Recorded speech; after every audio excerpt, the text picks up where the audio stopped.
Muy bien, continuando con los temas que nos corresponden, esta vez hablaremos sobre los derechos y los deberes humanos. ¿Con qué objetivo? Básicamente reconocer esta naturaleza de donde se crea el ser humano, la posibilidad de reconocer la importancia, uno, de su dignidad, en segundo lugar, sobre las reglas o el sistema jurídico que ellos tienen que construir precisamente para la realidad a la que se enfrentan y cómo el tercer punto ha evolucionado y cómo futuramente también existe dentro de la filosofía la importancia de observar cómo va esta evolución a pesar de las distintas pautas que presente la sociedad. Voy a presentarles el material de hoy.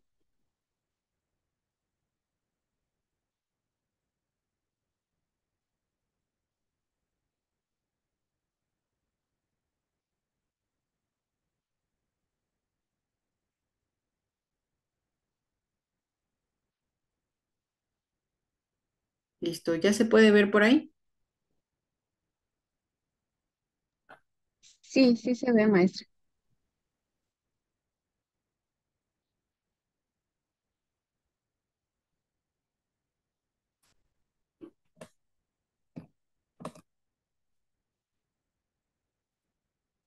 Bien, esta parte sobre los derechos y los deberes humanos, vamos a empezar a abordarlos desde un autor que considero que ha explicado de forma muy pragmática esta participación de los derechos y los deberes humanos. Encontramos al filósofo francés Emmanuel Mounir, que este básicamente crea la corriente llamada el personalismo, pues ya que pone en importancia que se reconozca este entendimiento humano, su posibilidad de evolucionar y que este racionalismo hace la creación de la misma persona que va definiendo, ¿no?, lo que es su conducta, su carácter, sus ideologías, sus creencias. Ya veremos más adelante cómo también reconoce o se estudia estas partes sobre la libertad y si esta libertad de esta personalidad o de este personalismo, básicamente del ser humano, es elegida o es condicionada, o bien únicamente está en un sentido que es sin un objetivo y únicamente está tomada de forma subjetiva de acuerdo a la percepción o la condición que pudiera presentar este ser humano.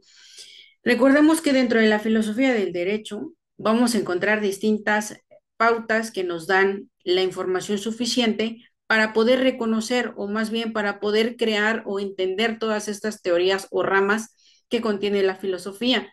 La historia nos va a dejar de acuerdo a distintos eventos, ¿no?, importantes dentro de esta sección que nos lleva a la política, que nos lleva a la economía, que nos lleva a la cultura, que nos lleva también a aquellas secciones importantes o eventos históricos, como podría ser la Primera Guerra Mundial. ¿Cuáles fueron esos factores, no? Dentro de la filosofía se estudia pues precisamente que este autor reconoce dentro de las tres primeras décadas del siglo XX que se enfrenta a una disyuntiva, es decir, entramos a una pauta del colectivismo o individualismo con sus exageraciones, errores y equívocos. ¿Por qué les hago saber esta cuestión? Porque este autor ha tenido también distintas aversiones o distintas percepciones como las vamos a encontrar en distintas partes de la filosofía y que esto no precisamente nos limita, sino que cumplimos el objetivo de la filosofía que es no tener un límite al perseguir el conocimiento. Por lo tanto, vamos a concluir que estima que tanto el liberalismo pragmático, utilitario e individualista de unos países o como la visión comunista o socialista olvidan al actor y protagonista de la historia, que es el humano, que no puede ser presa de un colectivismo destructor de las libertades en nombre de la justicia y la verdad. Por lo tanto, este autor empieza a notar que dentro de cada una de estas secciones del ser humano, dependiendo del tipo de poder que ejerza, dónde se encuentra ejerciendo ese poder y cuál sea el sistema jurídico o el sistema normativo que esté presentando, va a estar condicionada por esta parte humana. Y al ignorar esta parte humana, únicamente se recae dentro de esta sociedad o dentro de esa realidad a un lugar caótico. Recordemos que el caos no precisamente se va a demostrar de una manera pacífica o de una manera política, por ejemplo, en algún evento que tuviera secciones de violencia, ya sea con distintos grupos políticos, gubernamentales o bien entre la misma sociedad. Este autor nos habla sobre un proceso, sobre la trascendencia de este individualismo, sobre el personalismo en el ser humano. Yo acá les hago un pequeño resumen de lo que habla sobre su proceso y el punto número uno es que el hombre es un ser que por un lado ancla en la naturaleza y por otro busca trascender. ¿Cómo busca trascender? Dentro de todas las pautas posibles del ser humano, de forma económica, de forma familiar, de forma social, de forma política, de forma personal. Entonces, incluye cada una de esas pautas de trascendencia que identifica el ser humano. Por lo tanto, aprende cualquier problema humano en toda amplitud de la humanidad concreta, desde la más humilde condición material a la más alta posibilidad espiritual. ¿De qué se trata esta trascendencia? Que nosotros vamos a poder encontrar dentro de su motivo de trascendencia es que no obtenga esta particularidad de compararse el ser humano con un objeto. Al no ser comparable el ser humano con un objeto, entra la posibilidad de la trascendencia espiritual, es decir, ya no existe una sección o un precio material hacia lo que es el ser humano. Entonces ya aquí nos vamos acercando a lo que reconocemos como dignidad, ¿no? Dentro de la filosofía vamos a encontrar distintas concepciones, conceptos sobre lo que representa la dignidad en distintas pautas. Dime, Valeriano, te escucho, veo que tienes la mano levantada.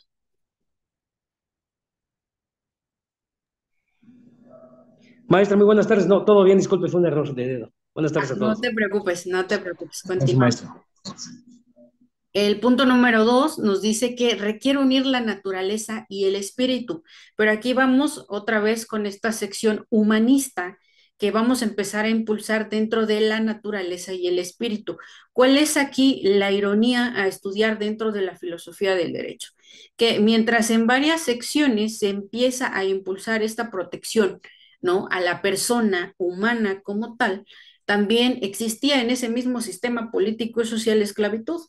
Entonces, era como ponerle una etiqueta a las personas que podían ser personas y a las personas que no podían ser personas y eran consideradas objetos. Y en este caso, habían objetos que tenían mucho más valor que los mismos esclavos, que los mismos pueblos, por ejemplo, que fueron aplastados e invadidos por colonizadores, cuestiones que se iban dando en la mayor parte de Europa hacia otros países. Efectivamente, estas partes o eventos históricos también nos traen en este mismo desarrollo, es el punto número tres, por eso pongo sujeciones biológicas y económicas, porque esta unión entre la naturaleza y el espíritu tendría que estar sujeto a la cuestión biológica y a la cuestión económica que represente el ser humano. ¿Por qué básicamente este autor se cierra a tener estas dos sujeciones, las biológicas y las económicas?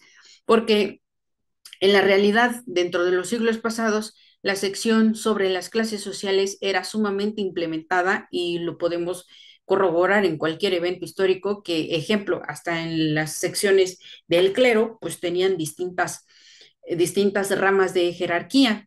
Entonces, esta sujeción económica consistía pues básicamente en el poder adquisitivo que podrían representar las personas porque en algunos, como nos cuentan algunos libros de historia, pues acceder a la educación, una educación de alta calidad, al arte, la música, eran cuestiones sobre que la economía lo permitiera. Dentro de las sujeciones biológicas, pues está aquí de más reconocer que el desarrollo de una persona también puede consistir en secciones biológicas al momento de contar con algún tipo de enfermedad o con algún tipo de discapacidad.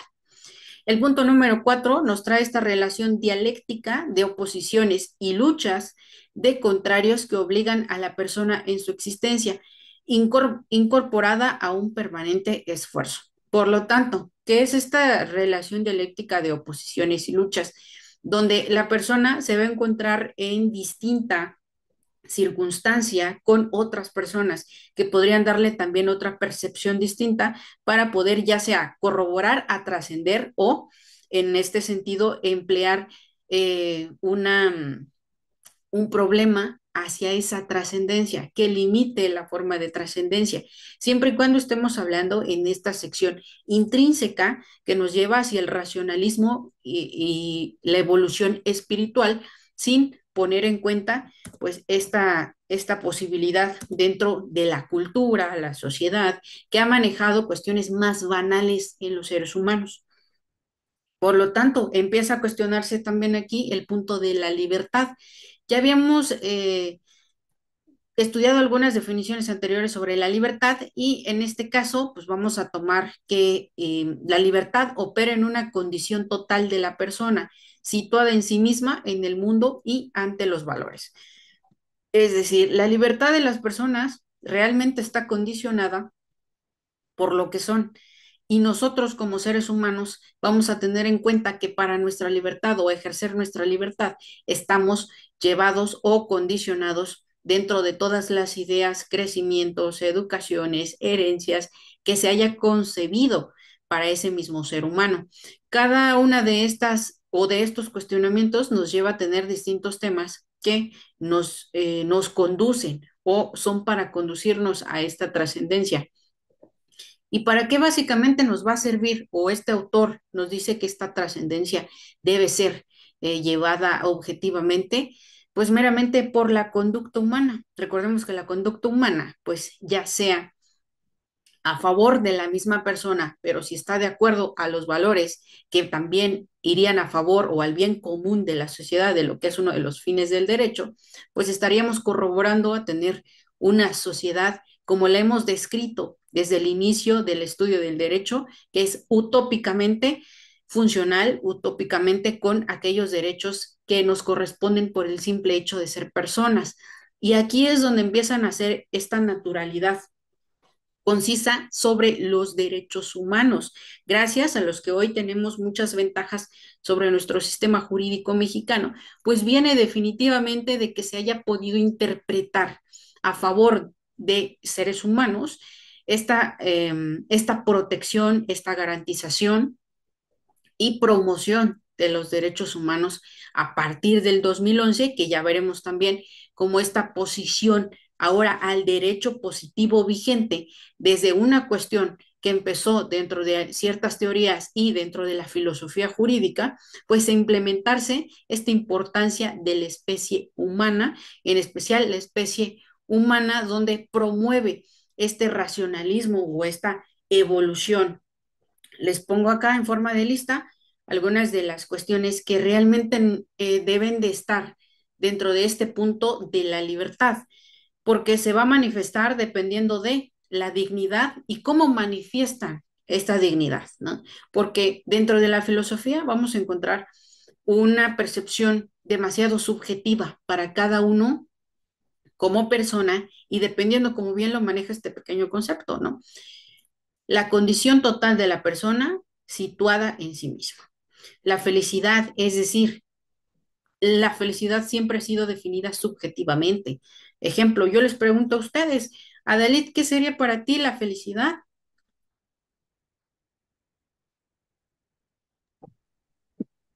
Eh, para mí, pues es estar tranquila, estar en paz, cumplir mis propósitos y mis metas en la vida. Sobre todo tener salud para poder llevarlos a cabo. Excelente. Valeriano, tu aportación, ¿qué es para ti la felicidad? Pues buenas tardes a todos, maestra, compañeros. Buenas tardes. En realidad, en la misma pauta, la felicidad es poder concluir con nuestros propósitos, tener salud, eh, estando bien emocionalmente, más que nada, aparte de lo físico, emocional, y pues al final del día concluir con todos nuestros objetivos, tanto personales como laborales, y en este caso lo que estamos viviendo, profesionales, ¿verdad? Un sueño que tenemos. Para finalizar sería eso, estimada profesora. Perfecto, muchas gracias, Valeriano. Y dentro de estas Órdenes. dos participaciones, ustedes pueden darse cuenta de cómo la percepción es distinta desde la parte de su dignidad humana, ¿no? Y desde ahí nosotros empezamos a tener este respeto por esta naturaleza de nuestra especie. Es decir, no podemos generalizar nuestra especie, pero si tampoco contamos con este sentido de poder responder a todas estas manifestaciones de cada uno de los seres humanos, se pierde el control y es donde nace esta sección del derecho. Para todo, absolutamente todo, hay normas. ¿Cuáles son las que nosotros estudiamos o ustedes van a llevar en su carrera profesional? Obviamente las del derecho positivo vigente y por supuesto en este sentido filosófico, cuando yo les comento que para todo hay normas, se puede apreciar desde un sentido familiar, donde hay normas para realizar ciertas actividades, hasta en una cuestión que es comportamientos asociales, como puede ser la delincuencia organizada, que también funciona con normas, ¿no? Cada uno de ellos sabe qué hacer, qué no hacer y el rango que manejan. Aquí encontramos después a la ciencia. Recordemos que el derecho es auxiliado por distintas ciencias y pues la filosofía del derecho impulsa a que se consiga esta coadyuvancia entre cada uno de ellos. La verdad, el conocimiento de la verdad, perseguir la verdad, reconocer cuál es la verdad, ¿no? Puede que cada uno de nosotros aquí tengamos verdades distintas y para la filosofía es correcta. Por eso existen distintos caminos dentro que podamos perseguir para ir reconociendo la verdad o en búsqueda de esta verdad. Dentro de la filosofía del derecho importa cuál es la verdad que elige el ser humano porque de acuerdo a esa verdad realizará distintos actos que van a contener los valores morales. Y estos valores morales podrían ser realizados en cualquier tipo de vínculo, en cualquier faceta o en cualquier rol que éste represente y que por supuesto podría estar reconocido en qué. Podría recaer esta conducta en una responsabilidad civil, en una responsabilidad administrativa, en una responsabilidad penal y etcétera. Por lo tanto, también este mismo sentido de la dignidad y sus manifestaciones contienen el arte. El arte conlleva tener este sentido dentro del raciocinio humano de reconocer o percibir, interpretar, ¿no? Distintas cuestiones que puedan traer felicidad, que pueden traer verdad, que enseñen algún valor moral, ¿no? Y es como empezamos a ver cómo todo está interconectado en este desarrollo trascendental del ser humano como persona. Ahora bien, hablamos del goce y ejercicio del derecho humano. ¿Cómo vamos a entenderlo de manera filosófica? Pues bueno, este goce y ejercicio se realiza desde la sociedad jurídico-política, como el lugar donde la vida y las libertades de la persona pueden mantenerse y desarrollarse en orden al bien común y a la realización de los individuos en sentido material y espiritual de trascendencia. Recordemos que la parte de los derechos humanos es que se reconozca mínimamente esta importancia de la persona en su ámbito más natural. Es decir, por eso dice sociedad jurídico-política. ¿Por qué? Recordemos que antes de la Segunda Guerra Mundial y que estuviera creada la ONU, pues no había suficiente reconocimiento de esta naturalidad de las personas. Ejemplo, el último genocidio, es decir, eran personas y estaba esta naturalidad, estaba esta dignidad, ¿no? Estaba esta trascendencia en la raza judía, por ejemplo. Y aún así, dentro de esta vida política, se autorizaron, se legalizaron normas que accedían o justificaban que en ese entonces eran justicia, que en ese entonces presentaban algún acto solemne, ¿no? Y aquí es donde viene a cuestionarnos precisamente la filosofía sobre estos derechos naturales. Y entonces encuentra que los derechos naturales son derivados de distintas pautas, derivados del orden de las sustancias, derivados del orden de la animalidad, es decir, la conservación de la especie, derivados de la racionalidad humana y derivados de la sociabilidad humana. ¿Cómo entendemos esta parte de la racionalidad humana? Ya habíamos platicado que es em, el derecho que tiene el ser humano dentro de su desarrollo, ¿no? Trabajar, convivir, crear, escuchar, favorecer.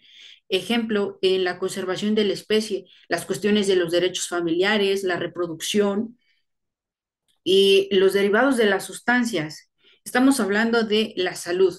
La salud integral, reconozcamos que hoy tenemos el sistema físico y la salud psicológica, emocional, que ha demostrado que contiene muchísimas pautas dentro de las conductas humanas. Bueno, en el último punto sobre la sociabilidad humana, pues encontramos que existen también ya reconocidas hoy en nuestro derecho positivo, ejemplo de crear una asociación, ¿no? Libertad de asociación, el derecho de convivencia, ¿no? Ya sea entre distintos grados de parentesco, o en fin, el simple hecho de que se pueda obtener esta configuración dentro de la sociedad como los seres humanos que meramente necesitamos comunicación e identificación o grupos de pertenencia. Ahora bien, aquí mismo les hago la pregunta sobre la jurisprudencia técnica, ya que entendimos y hablamos un poco sobre esta parte de la naturalidad del ser humano, sobre los deberes y derechos básicamente nacen en este sentido de la especie humana y la filosofía del derecho se encarga de explicarnos la importancia de reconocer esta naturalidad humana para que entonces las distintas ciencias dentro de la ciencia jurídica nos explique cómo será la aplicación, cuáles son los objetivos de creación de las normas, los objetivos de la misma aplicación, cómo aplicarla y cuáles serían esas consecuencias dentro de un sistema jurídico. Como bien lo decía un autor y un doctor mexicano, que pues, no podría y no debería existir todas estas pautas del derecho sin el acompañamiento de la filosofía del derecho. Habrá que estar filosofando para poder entender muchas partes de la ciencia jurídica y en especial la aplicación o la nueva modificación hacia las necesidades de la sociedad, ¿no? Por lo tanto, la jurisprudencia técnica tiene por objeto la exposición ordenada y coherente de los preceptos jurídicos que se hallan en vigor de una época y lugar determinados y el estudio de los problemas relativos a su interpretación y aplicación. Es decir, estamos hablando de una doctrina del orden positivo. ¿Por qué orden positivo? Ya estamos dentro del estudio de la aplicación de las normas que ya existen, que están vigentes y que son utilizadas en la sociedad. Hay una pauta que nos marca la diferencia, una diferencia fundamental con la filosofía jurídica. ¿Por qué? El derecho positivo es el conjunto de reglas que acabo de explicar y la filosofía jurídica es que contiene pretensiones cuya justificación depende del sentido que encierren los valores que realicen. Es decir, nosotros dentro de la filosofía respondemos a las preguntas de cuál es el sentido de las cosas, el sentido de esta conducta que meramente se haya establecido en una sociedad y cuáles son las consecuencias de derecho que hoy nos deja para que entonces exista como este intercambio, ¿no? De información. Hablando un poco sobre esta sección de la jurisprudencia técnica, me gustaría darles un contenido que Rafael de Pina nos resume sobre esta jurisprudencia técnica y nos dice que la jurisprudencia técnica es una doctrina del orden positivo, ya que no versa como la teoría jurídica fundamental sobre la esencia de derecho, ni estudia los valores supremos del mismo, como la axiología jurídica, sino que se reduce a la sistematización de reglas que constituyen determinado ordenamiento e indica en qué forma pueden ser resueltos los problemas que a su aplicación suscita. Es decir, todo este sistema jurídico, por lo tanto, tiene la aplicación también que, pues cuando el jurista procede estrictamente como tal, vuelve a los ojos las leyes e instituciones de un ordenamiento determinado y se limita a clasificarlas, sistematizarlas, mas no emite juicios de valor acerca de su contenido ni se atreve a poner en duda su obligatoriedad. Vamos, bueno, notamos ahora el salto drástico que nosotros damos de la filosofía del derecho a todas estas preguntas al llegar a la jurisprudencia técnica. Básicamente, vamos a reconocer entonces, ok, esta es materia civil y nos toca el Código Civil. Esta es materia penal y por lo tanto creamos un Código Penal. Y ya empieza a tener un sistema meramente organizado. Pero para que este sistema organizado, esta jurisprudencia técnica también se aplica o se acompaña de la técnica jurídica o doctrina de la aplicación del derecho. Por lo tanto, en esta técnica jurídica o aplicación del derecho, también les comparto lo que nos dice Eduardo García Maínez. La hemos definido como el arte de la interpretación y aplicación de los preceptos del derecho vigente. Y básicamente existen o consisten los problemas que forman su objeto de estudio. Número uno, tiene la interpretación y número dos, tiene la integración. En la interpretación, todo precepto jurídico encierra un sentido, pero este no siempre se haya manifestado con claridad. Si la expresión es verbal o escrita, puede ocurrir que los vocablos que la integran posean acepciones múltiples o que la construcción sea defectuosa y haga difícil la inteligencia de la frase. Es decir, por lo tanto, aquí pues la técnica jurídica realiza el estudio mínimo para la aplicación de esta norma. Entonces, si existe una interpretación concreta, justa, solemne, que vaya de acuerdo al sistema jurídico. Y número dos, la integración solo resulta posible cuando hay preceptos que deben ser interpretados, pero puede presentarse el caso de que una cuestión sometida al conocimiento de un juez no se encuentre prevista en el ordenamiento positivo. Por lo tanto, tiene que constar con una integración concreta que realmente exija las necesidades de la sociedad para poder contenerlas o resolverlas. El tercer punto habla de la vigencia, el cuarto punto es la retroactividad y el número 5 son conflictos de leyes, que si ustedes recuerdan, lo encontrarán en su materia de introducción al estudio del derecho, donde está hablando de las normas.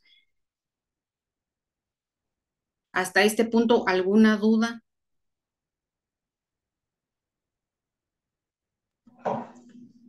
De momento todo bien, estimada profesora.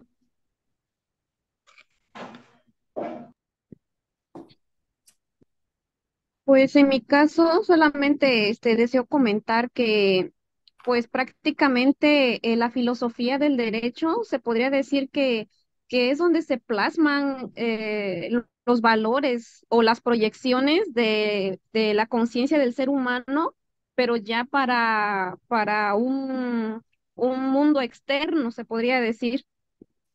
Y ahorita pues comprendo de que uno de los principales fines con la información que he escuchado, pues es el bien común, ¿no? Eso es lo que más logro captar sobre la esencia o el propósito de la filosofía del derecho. También leyendo el material que nos compartió, puedo darme cuenta de que está íntimamente ligada a la ética también, ¿no?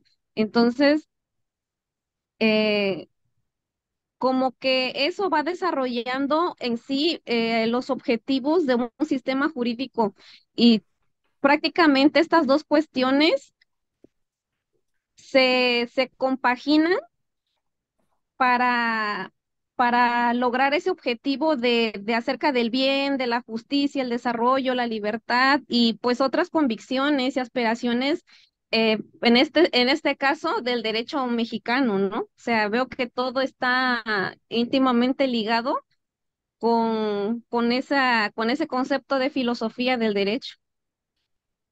Así es, y en especial yo lo correlaciono, ¿no? Es como decir que los profesionales del derecho es esta ciencia social y humanista que pues no podemos prescindir de decir que no se necesita una reflexión filosófica, ¿no? Sobre un sistema o esta disciplina, que es básicamente pues una sistemática integral que sí se reconoce, ¿no? Dentro de la ciencia del derecho. También hablamos, ¿no? Que esta sección, y está ahí en su programa de estudios, que pues está integrado por los vínculos entre la filosofía y el derecho, la antropología filosófica y el derecho, que se trata de una visión del hombre y sus anclajes jurídicos, los tipos de ciencia, los métodos de conocimiento y el derecho, la epistemología jurídica, análisis de cómo se genera y se elabora el derecho, la lógica jurídica, los principios de pensar y del juicio, la ontología jurídica, la exposición del ser del derecho. También entra lo que es la teleología, cuáles son los fines del derecho. En varios casos también se discute la diquelogía, que es la ciencia de la justicia. Y por supuesto, ahí en esta ciencia de la justicia, pues desarrollamos el estudio de distintas teorías. También está pues la plática de lo justo y de lo injusto, lo que mencionabas, Adalid, la ética y el derecho, y ahí es donde hablamos sobre un poco de la deontología jurídica, la axiología jurídica, Los pues ya, valores, sí, exacto. los Eh, valores morales. Ujú, exacto, la axiología jurídica dentro de sus valores morales, desde distintas categorías, teorías. Los derechos y los deberes humanos, que es lo que estamos platicando hoy, en esta correlación dentro de un punto personal y social.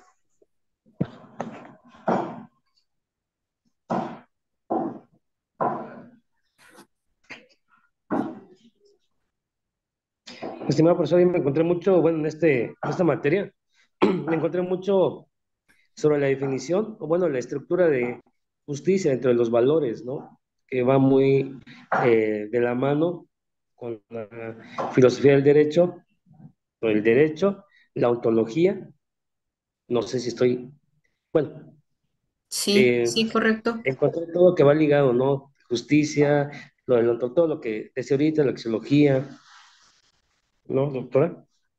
Sí, sí, efectivamente, como les había dicho, hay muchas ramas que realmente conforman esta parte de la filosofía del derecho. Maestra, entonces se podría decir que de ello deriva el término de conceptos jurídicos fundamentales, de Ajá, esas bueno, teorías, de esas definiciones, de esas correlaciones para la aplicación, ¿no? Del derecho, o lo que se le denomina conceptos jurídicos fundamentales. claro, de la creación misma del ser humano y su necesidad de convivir o pertenecer a una sociedad. ¿No? Con los conceptos jurídicos fundamentales, él entiende esta acepción de poder utilizarlos en su derecho positivo vigente.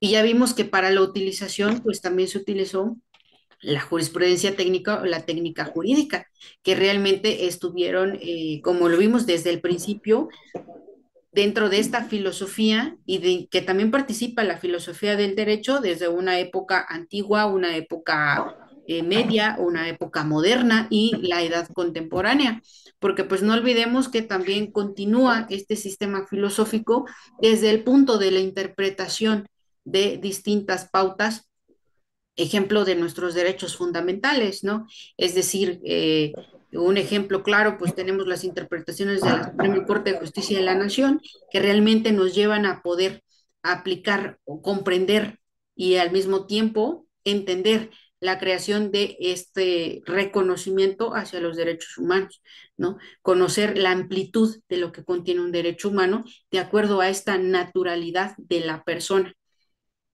lo cual sabemos y vamos a estar pendientes de cómo ahora nuestro derecho evolucionará de acuerdo a las nuevas cuestiones sociales que se van presentando, es decir, en distintos países, ¿no? Hablando en el ejemplo sobre esta generalidad y naturalidad del derecho en distintos países, donde distintas personas ahora resulta que están renunciando a ser personas, cuando el mismo hecho de ser personas les da la posibilidad de identificarse como un animal, ¿no? son ironías que estamos nosotros percibiendo dentro de nuestra sociedad y que vamos a ver cómo el sistema jurídico y cómo esta filosofía, pues también contemporánea, empieza a aplicar o cuáles van a ser sus justificaciones, cuáles son sus métodos y, por supuesto, apoyados de la ciencia para entender cómo la ciencia jurídica ahora será aplicable.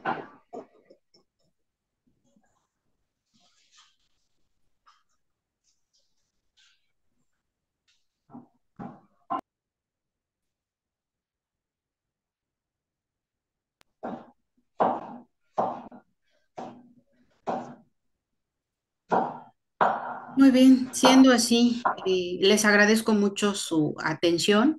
Mediante el grupo, yo les comparto un libro que está bastante completo para esta sección de la filosofía.